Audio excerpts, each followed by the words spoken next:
These broadcasts are done from London at 1:45 in the morning. Sometimes when they're ended, there's no desire to sleep.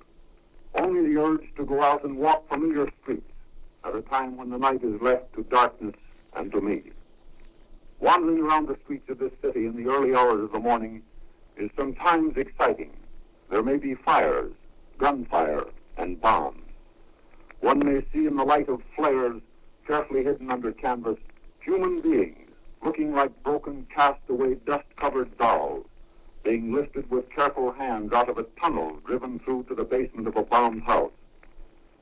But more often, the streets are empty, the guns silent, and one walks the streets of this proud city accompanied only by a rabble of undisciplined, random thoughts. The sight of a familiar church spire reminds one of Churchill's remark that it will take 10 years to destroy half the city, and that after that, progress will be slower. Occasionally, during November and December, a cold, choking fog comes down to take command of the streets. It seeps down into the shelters in the subways. After a visit to one of those shelters, one climbs the stairs into the damp darkness of the night, pursued by the sound of coughing, and hoping that it will be a mild winter in Europe. During a heavy raid, courage varies in direct proportion to the cold. It's difficult to be brave when you're cold.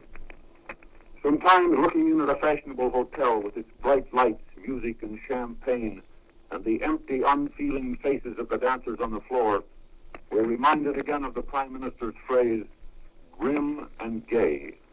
Those people are neither grim nor gay.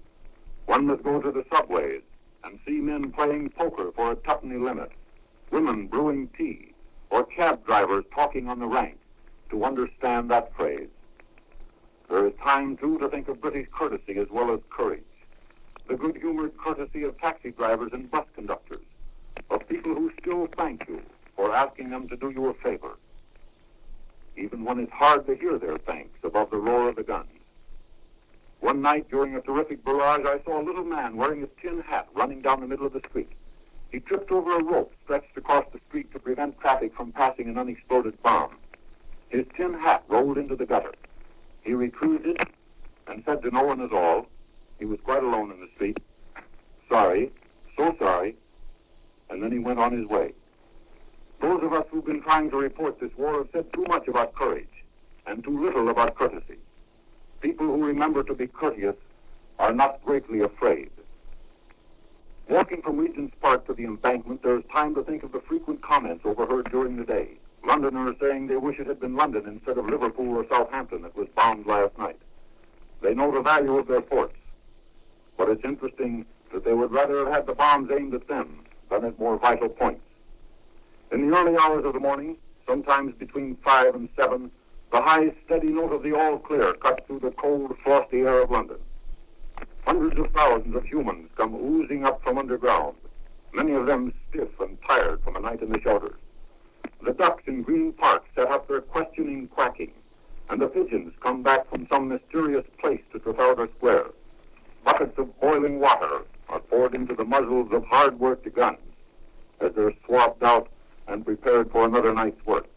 And always as one walks home with the winter's sun boring through the autumn mists, there's the question, how long can this go on?